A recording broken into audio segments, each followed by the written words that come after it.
There is a state which beheads and even crucifies its citizens, where those who question its authority are lashed and locked up for years.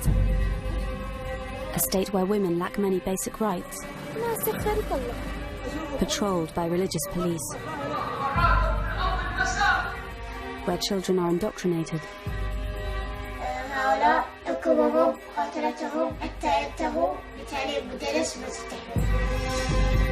but this is not the Islamic State. This is the Kingdom of Saudi Arabia.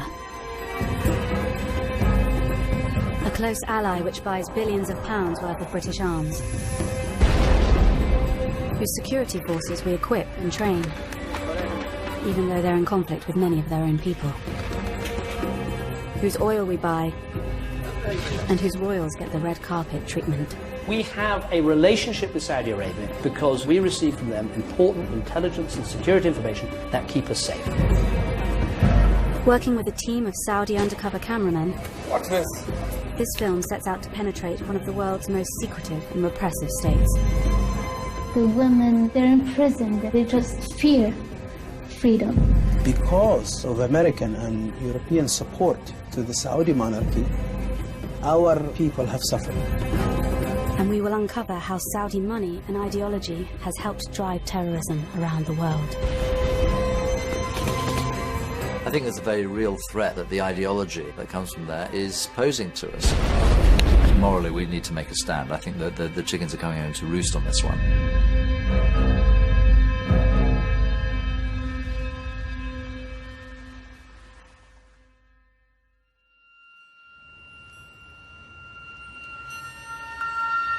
In January 2015, the Union Jack was flown at half-mast in Westminster. A very special mark of respect for a close ally. The Saudi ruler, King Abdullah, had died. Many world leaders came to the capital city, Riyadh, to pay tribute.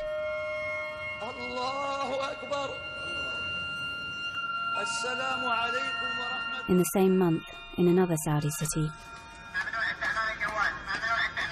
a young blogger was whipped in public.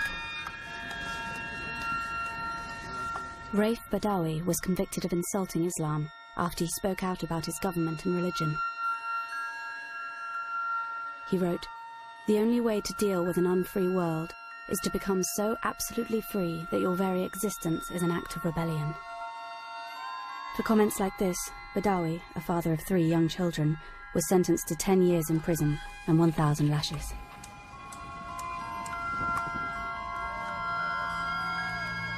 We don't approve of what Saudi Arabia does. We don't like what they do, but they are a necessary evil in combating other regimes. And of course, ultimately, they have a lot of oil. No country is the perfect ally, perfect partner, without any reservations whatsoever. So, you know, welcome to the real world. Welcome to the Premier League.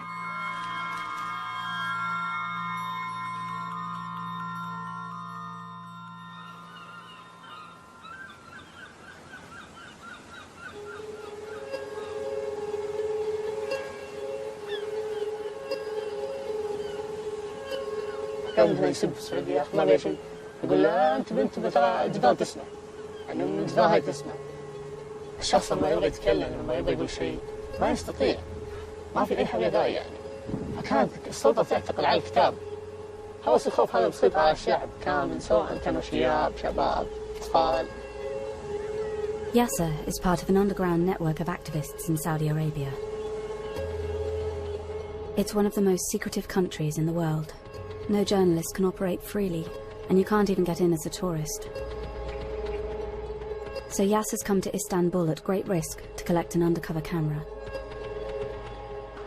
Over the next 6 months, he will be filming secretly inside Saudi Arabia.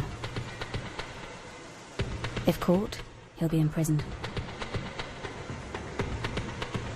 من ناحية إنه في خبر، نعم في خبر، نبغى الناس تشوف، نبغى الناس تعرف يعني كيف إحنا عايشين في اضطهاد وفي ذل وفي استعباد. ألزمنا علي إني أوصل الصورة البائسة هذه للناس واللي يكون يكون.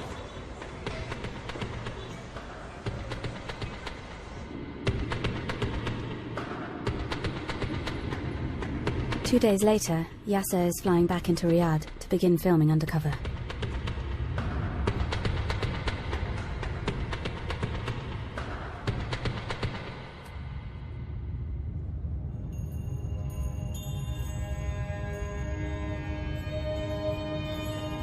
In Saudi Arabia, the king is all-powerful. Since he came to the throne in 2015, King Salman's face looms large over the streets. Saudi Arabia is the home of Islam's holiest sites and the world's largest oil exporter. Its state oil company is worth an estimated £7 trillion. The royal family and their inner circle are worth billions. Yasser films an avenue of palaces.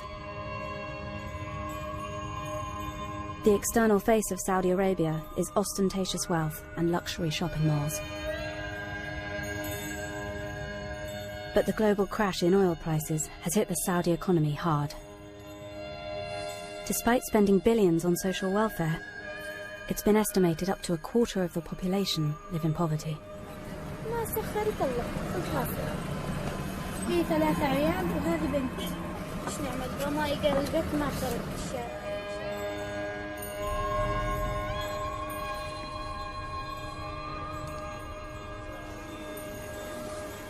راح أخليكم تشوفون وين هالناس عايشين.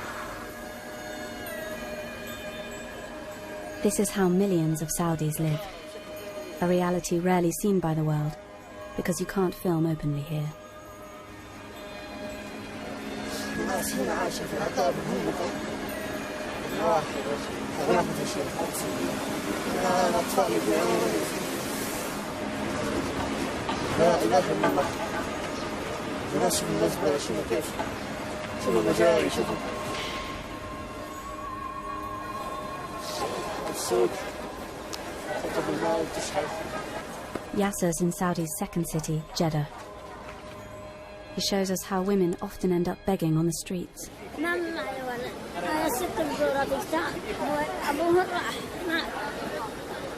It's estimated only 1 in 5 Saudi women of working age have jobs. And without a man's support, many end up on the street. Yasser and his friend head down to the beach to play their lute. But before they even get there, they run into the religious police on patrol.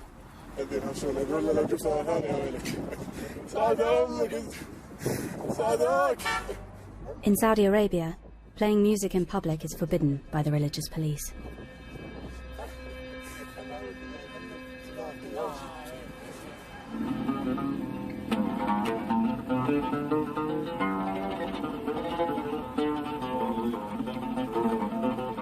After Yasser and his friends have been there for less than 5 minutes, the police return. This was the last shot recorded before Yasser's lute and hidden camera were smashed.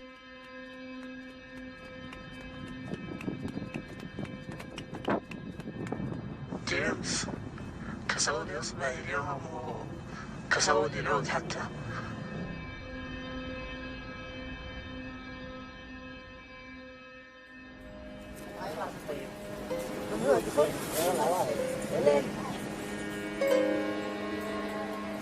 For Yasser and his friends, the religious police are a constant menace. Their official title is the Committee for the Promotion of Virtue and the Prevention of Vice. They patrol the streets and shopping malls, enforcing strict Islamic laws. Activists like Yasser have been filming and sharing clips to expose what they say is their constant harassment.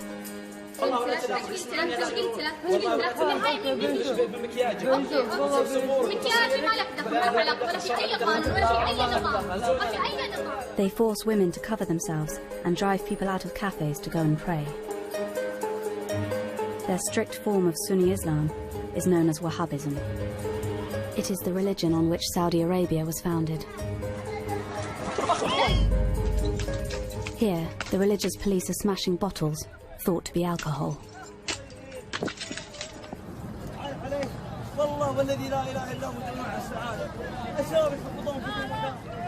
The majority of Saudis are thought to support the state Wahhabi ideology. filming secretly in a mosque, Yasser records this preacher spreading hatred of other religions.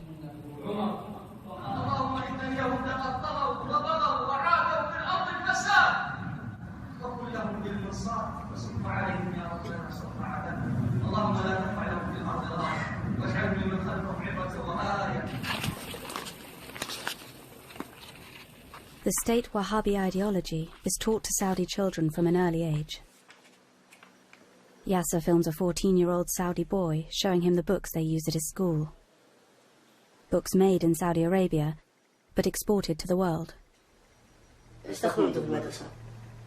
الشيعة والكفار المسيحيون هؤلاء حكمهم مقاتلتهم حتى ينتهوا طبعا هؤلاء سينحرون لأن بتعليم مدرس ما تستحيل. The textbook doesn't just attack other religions. It portrays the Shia Muslim minority at home as the enemy. طبعا داخل عن الشيعة أنهم رافضة مقاتلتهم وإبعادهم عن دين الإيمان لأنهم كفار ونقاتلهم حيث أمرنا دين الإسلام. The Saudi education system has been intended as an insurance policy, as a security measure to protect the ruling family and to mislead the millions of students into hatred of other religions, other cultures, and into the worship of the Saudi ruling family. Saudi Arabia is said to have made some progress reforming its textbooks, removing the worst examples of prejudice. But these books are still found in mosques and schools around the world, everywhere from Britain to areas of Syria controlled by ISIS.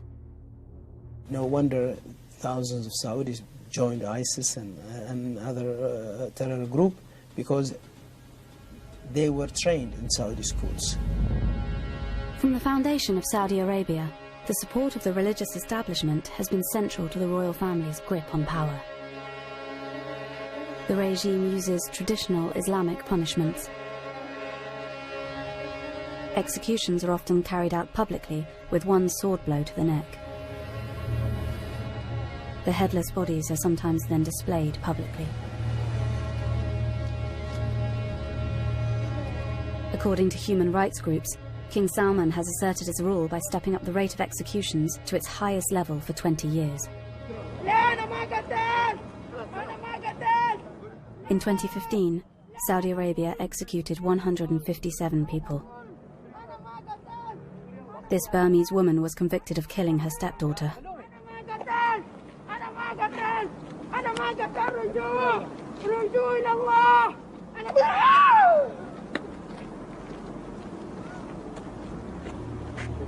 This was filmed by a policeman.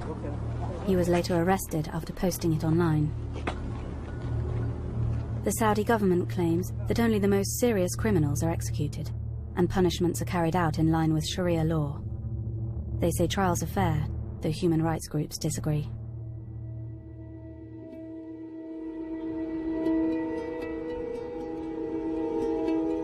في النهاية تكمل فهم العرضيين تسجيلهم تعتقلهم تعتدي عليهم. لا أعتقد أن هذا الإسلام لا أعتقد أن هذه الدولة أصلا تمت الإسلام بصلة. لكن مش الناس كلها عندها غضب، لكن المشكلة ما حد يقدر يتكلم. كل الناس تخاف الإعتقال. هم كلهم يبغون يخلون كل شيء بالخفي، لأنه لو سمحوا بالحرية وبالكلام يعني بتكون أول بداية سقط نظامهم يعني.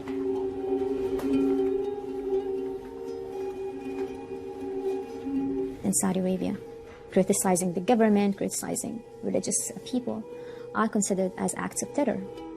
And people are reporting on each other, targeting their fellow citizens. So everyone becomes, more religious than ever. Everybody becomes more pro-government than ever. So we're going into a fascist society. The Saudi government says the anti-terror law strikes a balance between prevention of crimes and protection of human rights, according to Islamic law.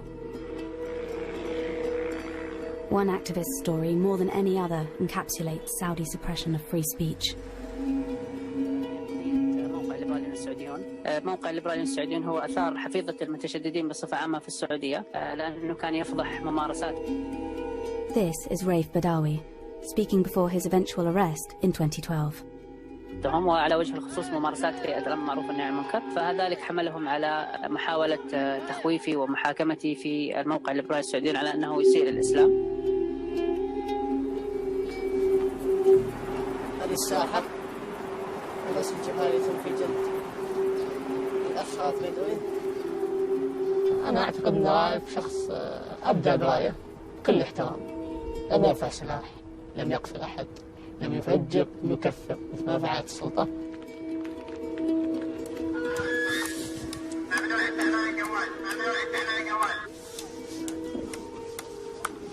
For most of his sentence, Raif has been held in one of Saudi Arabia's most notorious prisons, Bremen.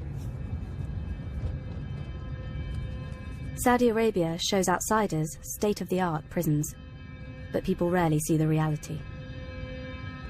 Since Raif was imprisoned, Yasser's network has managed to smuggle camera phones into Bremen.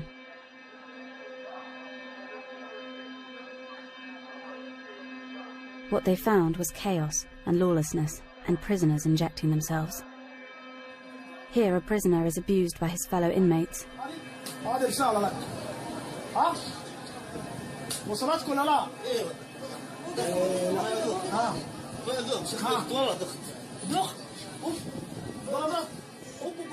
The British government had approved a £6 million contract to train Saudis on how to run its prisons.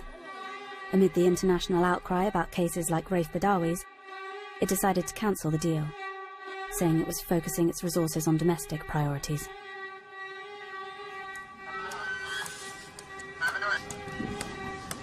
Raif Badawi has received no more lashes since the first 50, but his sentence of 10 years still stands.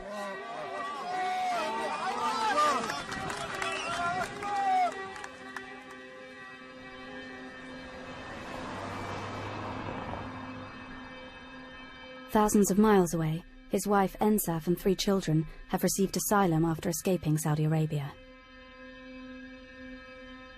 They haven't seen their father for 4 years. انت بتعرف وين بابا؟ وين؟ بالسجن. بالسجن ليش؟ ليش ما أعرف. شو عمل؟ بس هو ما عمل شيء، بس لأنه كتب وبعدين هذا وبعدين راح على السجن. بقول يا ريت إنه أرجع وأقول له إنه ما يكتب هذا. When does he think he will see his dad again? بس أنا نفسي إنه يجي اليوم. وفكرك إمتى رح تشوفه؟ ما أعرف. 10-year-old Dudi and his sisters only get very rare phone calls with their father from prison. Their mother Ensaf works tirelessly to keep up the family's morale and to raise pressure for his release. يلا ابغى اسمع مريم ايش حتعمل لما بابا يجي؟ هركض حبيب بابا. حواليكم كمان انتوا الاثنين حورجي البيت، بعدين حنروح على السينما، بعدين حناكل ونشتغل شيء، بعدين حتمعي انتي وبابا كمان. اوه بس الحين ما هو قاعد يقول يعني. والله صح اني انا برا السجن، بس كأني في سجن كمان، يعني انه لما يكون اغلى شيء في حياتك مش موجود، اولادك صار لهم 4 سنين ما هم شايفين ابوهم، اكيد ده شيء صعب، بس انه ماشيين مكملين. Ensaf's campaigning and international pressure mean that Raif's case is up for review in the Saudi courts. والله بصراحة أنا دائما عندي أمل قبل السنة الجاية إن شاء الله على نويل هذا يكون رايف معانا ومن زمان، بس لحد الآن لسه ما جاني ولا أي خبر كويس من السعودية.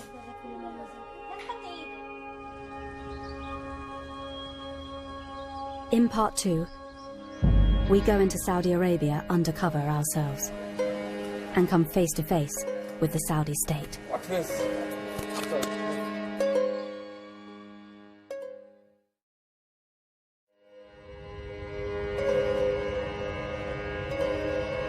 Our undercover cameraman Yasser has been filming for us at great risk.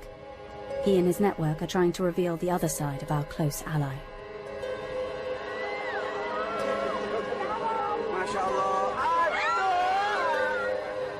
Saudi Arabia doesn't allow tourists, and they don't allow journalists to operate without minders.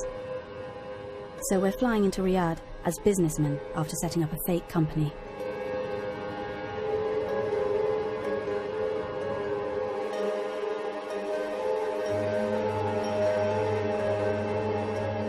We're taking secret cameras to record our trip. When we get to passport control, there's a bad moment. The border guard looks directly at our hidden camera.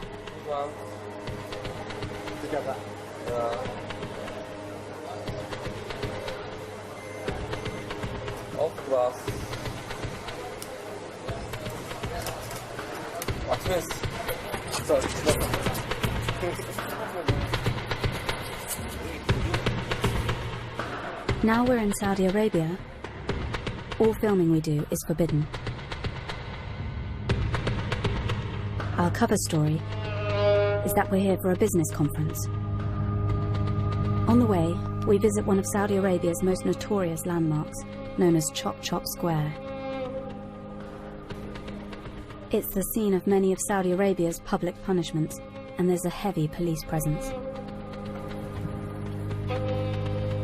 It has drainage for the blood from the executions.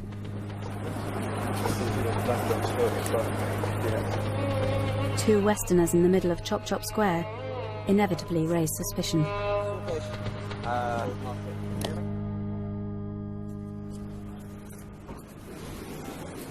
We're going to a cyber security conference, representing CyberSafe UK, a company we've set up for this trip.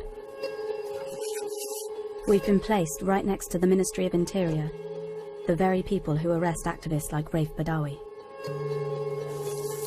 And we're approached by two senior police officers. Hello, Sam. Nice to meet you. Aziz, how are you? Hello, How are you? Good to meet you. Thank you, Sam. Very nice to meet you. So CyberSafe UK. Yes. Okay. We're a cyber insurance company. Is it a threat also for Saudi businesses? Yes. And what's your cyber insurance? This man is head of cyber security for the Saudi police. He's keen to talk about his connections to Britain and America. It's a very good experience, honestly, with the Phoenix Police Academy. Yeah, amazing. So a lot of senior Saudi police will go to America for training. Yes. And also I had 3 training courses in UK. Tough? Yeah. British police officers? Oh my God. The British government has been reluctant to make public details about its contract to train the Saudi police. But now we are hearing about it from 2 officers who've been through the training. And was that British government or was it private? And we take College of Policing. College of Policing. Brighton. Coventry. Wow. And they know what we need. Did they send a lot of people to England? Yeah. Well, we have contracts with the Ministry for Interior and the government. I think the embassy here has contract because the tourists and they do long-term training. Yeah, there's a close relationship. Yeah. The British government has since confirmed to us they have provided more than 300 Saudi officers with training since December 2012.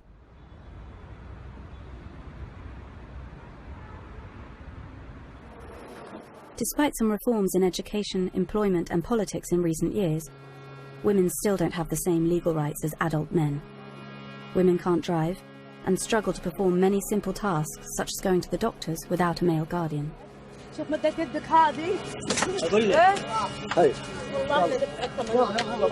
In some cases of abuse, the authorities do act, but if a woman is the victim and tries to report it, the police may tell her she needs a male relative to file a complaint. This is a tribal society, and it's been kept this way. Violence is a symptom of the position of women in a society because it reflects how people view the roles of women. The philosophy of the government is to keep the control of the man, or the power of the father, basically. So violence is used as a disciplinary way or a controlling way. But some women in Saudi Arabia are starting to fight back. one woman has become the figurehead for the new women's rights movement. It's to meet her that we've come to Saudi. Loujain Hathlul is Saudi Arabia's most prominent women's activist, a constant thorn in the side of the regime. She uploaded videos of herself driving as part of a campaign to change the ban against it.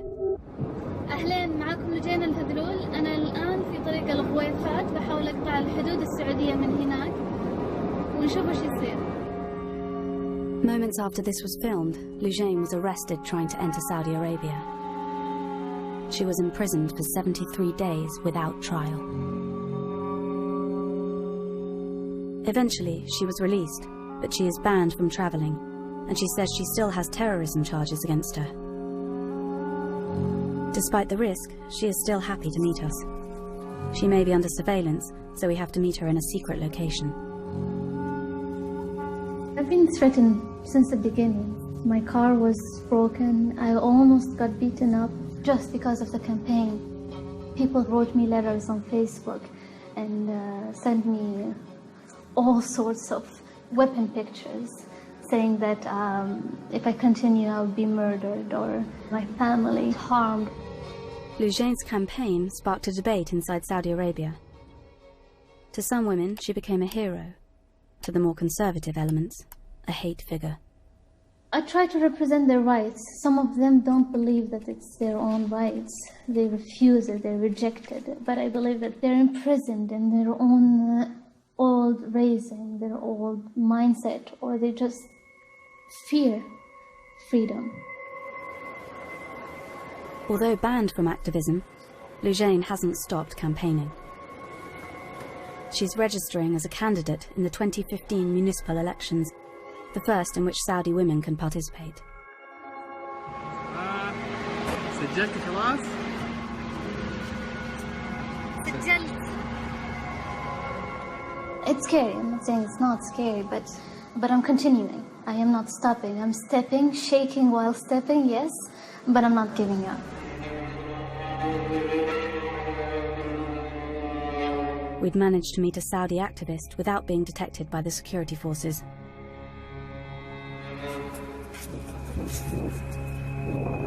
But when we get back to the hotel, there's a shock. The fake company website we'd set up has been hacked. That's pretty dark. I think we're down.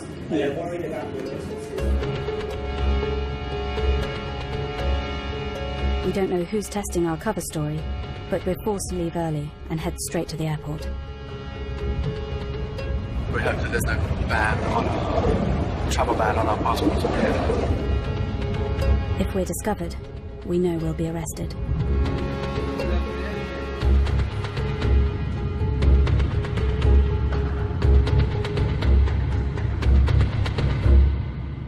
We'd got out, but Yasser is still filming inside.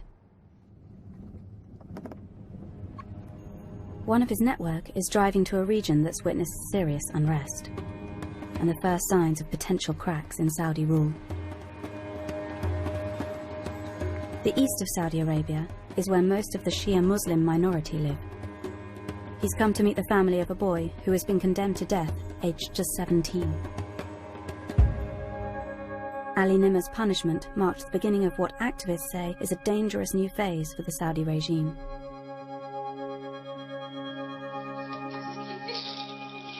ما تفاصحي ما نتفاهم بيحاول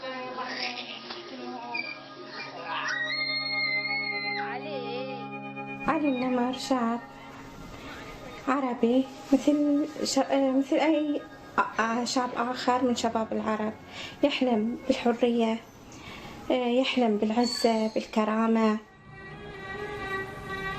In 2011, Ali Nimmer was a schoolboy who joined in street protests inspired by the Arab Spring. Young Shia men hit the streets in unprecedented numbers in a country where protests are illegal.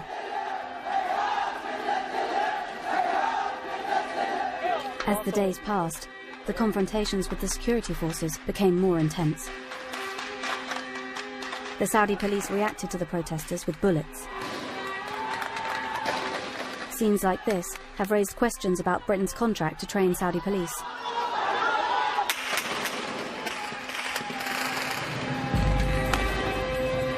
Protests sprung up in other parts of the country, and activists like our cameraman Yasser sensed weakness in the regime for the first time.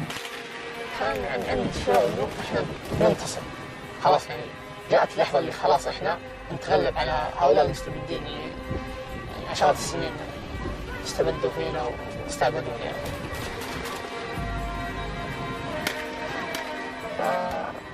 كانت خيبة أمل كبيرة يعني بعد الوقوف هذا كان شعور جدا مخيب مخزي.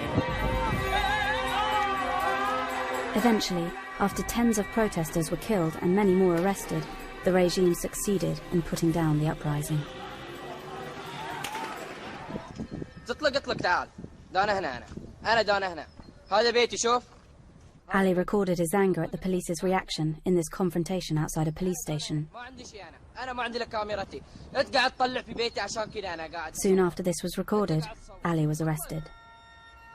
He was charged with numerous offences, including throwing a Molotov cocktail and organising protests by text message. His family say he was tortured into confessing. اتصل علي من الرياض، سمحوا له بالاتصال وقال أن هناك أوراق في المحكمة وفيها حد الحرابة. علي طفل صغير سألني بابا إيش حد الحرابة؟ علي سألني إيش حد الحرابة بابا؟ The punishment for treason is beheading, followed by being publicly crucified. But some felt Ali was being punished because of this man. Sheikh Nimr was Ali's uncle. He was seen as the spiritual leader of the protests. نحن على امتداد 100 عام نعيش ظلم وجور وخوف وترهيب. لا نخاف الموت ونعشق الشهادة.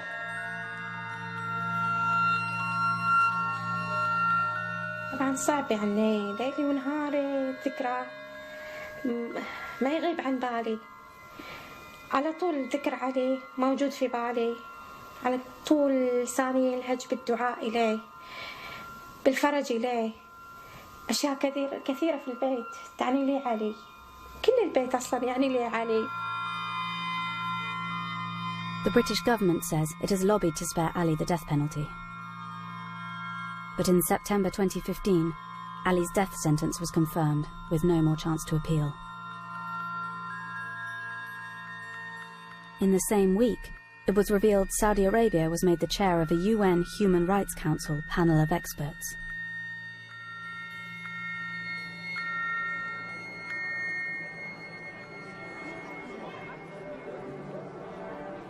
Ensaf, the wife of Raif Badawi, the blogger sentenced to 1,000 lashes, is in Strasbourg to collect an award on his behalf. It's good for her campaign, but the review of Raif's case in the Saudi courts has not gone well. رايف اتنقل إلى سجن ثاني، السجن الثاني هذا اللي نقل فيه ما يكون فيه إلا شخص منتهي. كان خبر جدا سيء. أنا قلقانة كتير على صحة رايف. In response to his appeal being denied, she says Raif has begun a hunger strike. خبرتهم إنه نقل سجن جديد بس ما خبرتهم إنه منقطع عن الطعام. حرام يعني أولادي تعبوا من كتر ما هم يتلقوا أخبار، يعني حرام سنهم فقدوه بسبب إنهم يتلقوا أخبار أكبر من سنهم. مجرد ما إني أشوف أولادي كمان يعطوني القوة، يعطوني كمان الأمل. المعاكس للموضوع رايف إنه بعيد عن أولاده، الحكم اللي صدر ضده كان حكم كتير قاسي.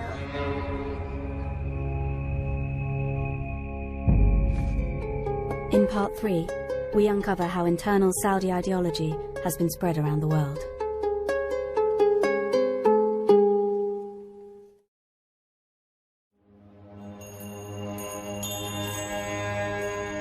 For more than 70 years, Saudi Arabia has been Britain and the West's key ally in the Arab world. The government says they've kept us safe by sharing intelligence and helping us fight terrorism and foil attacks. A very, very nice decision. Since David Cameron's government came to power, we've sold Saudi Arabia more than £5 billion of weapons.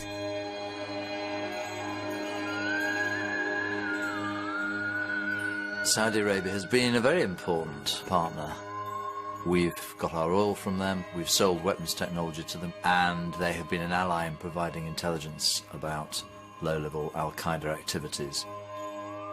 But there's an irony there, and that is because actually al-Qaeda stems from an extreme interpretation of Wahhabi Salafism, which is the official religion of Saudi Arabia, and which they've been spreading around the world since 1979.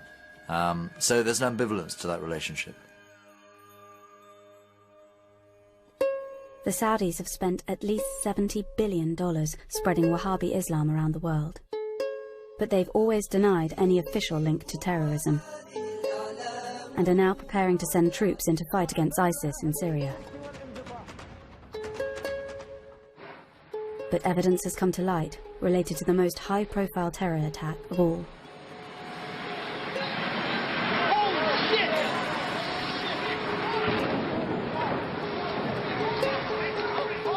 15 of the 19 hijackers on 9/11 were Saudi citizens. Osama bin Laden himself came from a prominent Saudi family.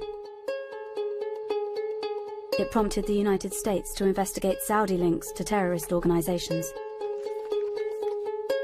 There were individuals within the Kingdom of Saudi Arabia, some of them prominent citizens, some of them people with ties to the royal family, who were funneling funds to all kinds of activities. We saw tremendous amounts of money were going to promote a Wahhabi variation of Sunni Islam.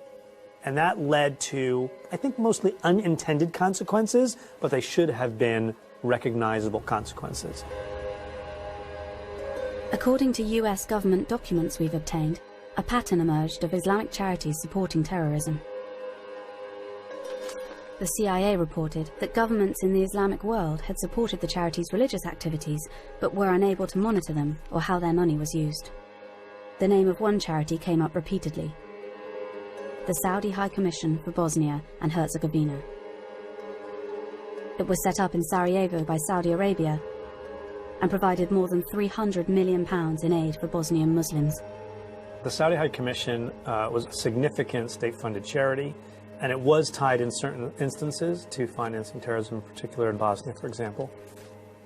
There were people within this institution who were funneling funds to terrorist groups at the time. But more than allegations of passing on money, we found evidence the Saudi High Commission was providing employment and cover for terrorists. Inside this New York courthouse are boxes of evidence for a case brought by the families of 9/11 victims against the Saudi government and the Saudi High Commission. The families are currently appealing their case after it was dismissed last year on the grounds of sovereign immunity. Among the material is this tape, recorded testimony from a convicted al-Qaeda terrorist. It's never before been broadcast. This is Ali Hamad, a jihadi who fought with the Mujahideen in Afghanistan and Bosnia.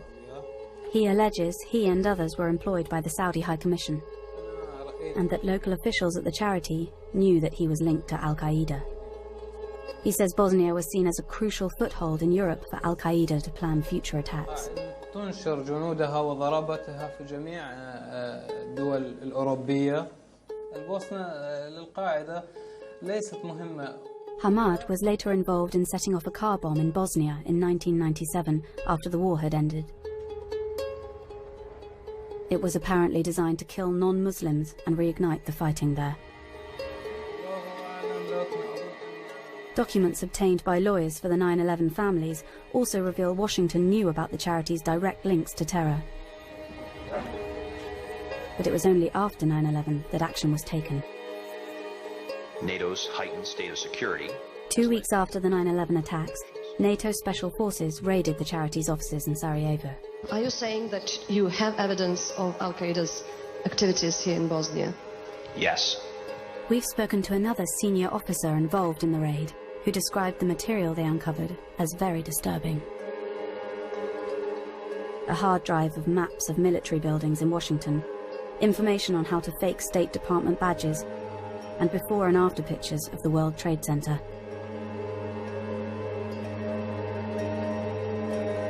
The scope of the evidence, the number of people with terrorist connections who were affiliated with this organization, the amount of money that flowed out of it, undermines the notion that it was a purely legitimate humanitarian organization. There was certainly something else going on.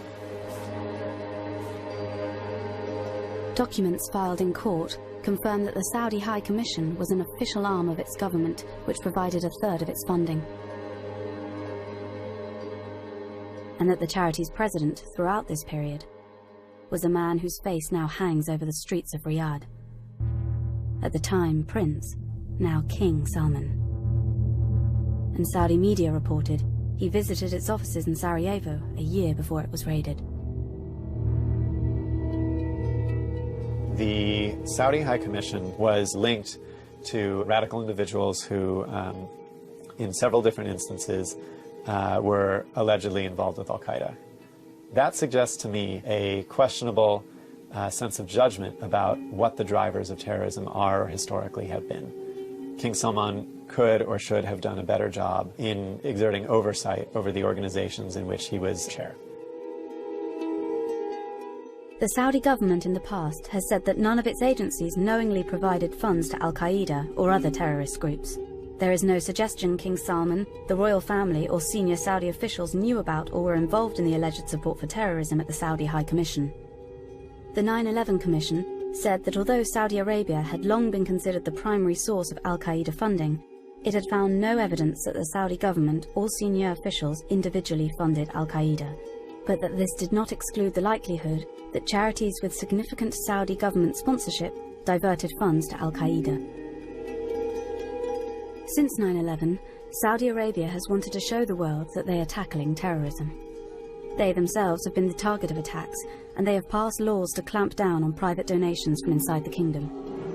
They have carried out airstrikes against ISIS, and are now preparing for a ground war against them in Syria. They also deny Saudi Arabia supports ISIS ideologically. But many feel that it's the underlying Wahhabi ideology that's the wider problem. The ideology of ISIS is not much different from the ideology that Wahhabi Salafi Islam in Saudi Arabia adheres to. Unless the Saudis deal with this issue, we are going to constantly fight yesterday's war, and even if we defeat ISIS, there'll be another terrorist organization, perhaps with a different name, as long as they have this ideology that emanates from Saudi Arabia.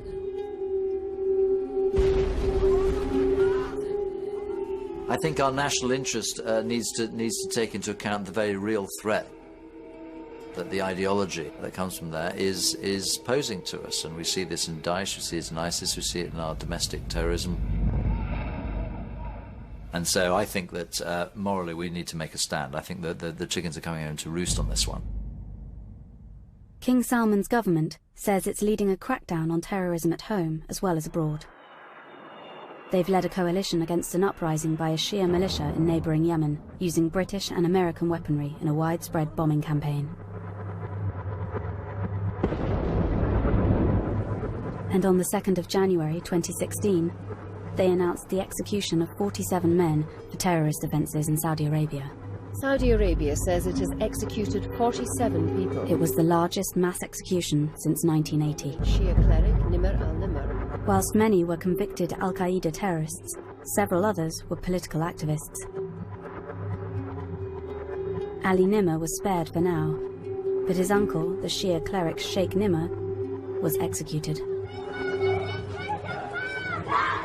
This new footage, smuggled out by Yasser's network in the last few weeks, shows how his execution has sparked the first major protests in the East since the Arab Spring.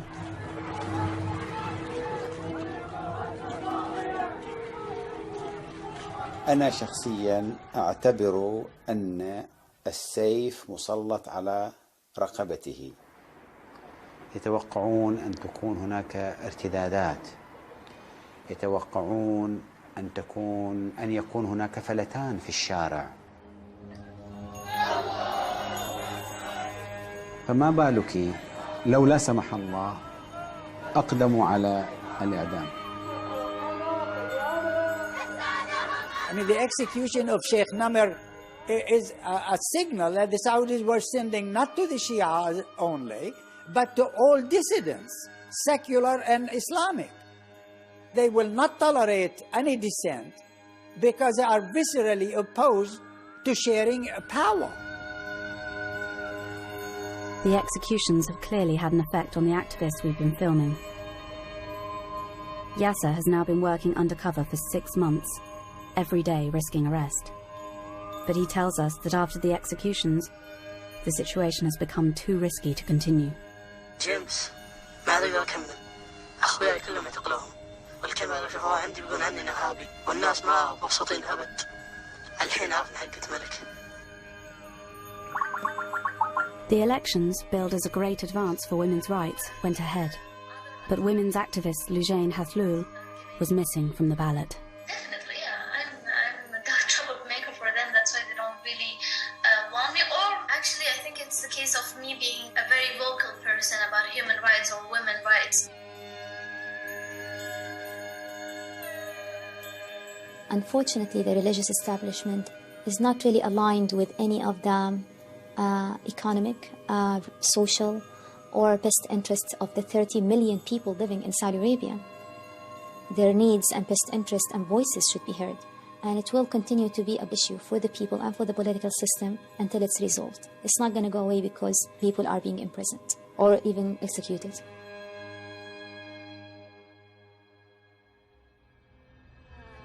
A year since Raif Badawi was publicly flogged, he's still serving out his 10-year sentence.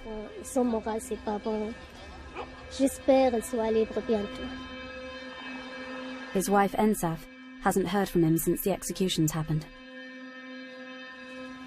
بصراحة يسألوا هم الفترة هذه كتير ليه بابا ما عاد يتصل. ما عندي جواب. لأنه ما بعرف. لأنه فعلا أنا ما بعرف ليه. كل الأخبار اللي نسمعها ما أحب أحكي عنها عشان ما يجي خلط في راسي. فما أحب إني أحكي عنها. أحب إنه دائما أنا مقتنعة قناعة تامة عن إنه كل اللي قاعد يصير مختلف عن قضية رايف تماما.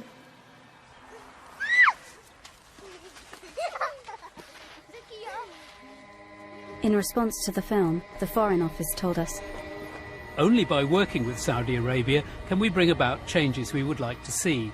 We regularly raise with them the importance of compliance with international law, including in the Yemen conflict. Senior Saudi leaders have condemned sectarianism and ISIS's ideology. Our police training undergoes strict assessment and is designed to improve human rights compliance of the Saudi justice system.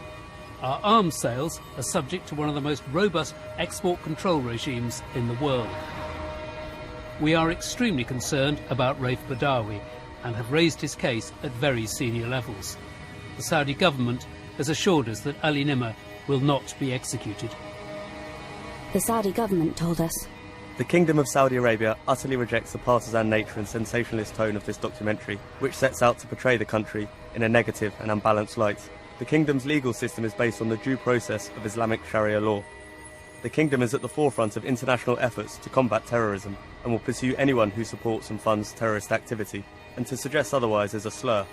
In keeping with its biased agenda, ITV chose to undertake covert filming when they could have applied for and received a journalistic visa, like many of their counterparts."